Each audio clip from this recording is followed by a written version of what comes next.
तुकाराम महाराज म्हणतात की तुम्ही तुमच्या मनातला जर अहंकार जर तुम्ही काढून टाकला तर तुम्हाला हरीची विठ्ठलाची प्राप्ती होईल.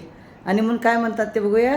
निगमाचे वन नका शोधू करू शिन, यारे गवळीयाच्या घरी बांधिले ते दावेवरी, पिडले ती भ्रमे वाटन कळता वरमे, तुका म्हणे भार माथा टाका अहंकार.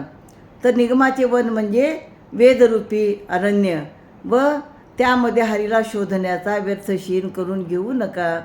तुम्हाला जर देव पाहायचाच असेल तर मी तुम्हाला त्याचा पत्ता सांगतो. म्हणजे तो कुठे आहे ते मी तुम्हाला सांगतो. त्याने दही व दुधाची मटकी फोडली म्हणून यशोदा मातेने त्याला उखळाशी बांधून ठेवले आहे. हरीला भेटण्याचा मार्ग तुम्हाला न कळल्यामुळं तुम्ही व्यर्थ अशा गोंधळात पडलेले आहात. तुकाराम महाराज म्हणतात, हे लोक हो, तुम्ही तुमच्या डोक्यात असलेला अहंकार टाकून द्या, मग तुम्हाला सुखाने हरीची प्राप्ती होईल आणि तुम्हाला तुमचं जीवन सार्थक करता येईल. रामकृष्ण हरी.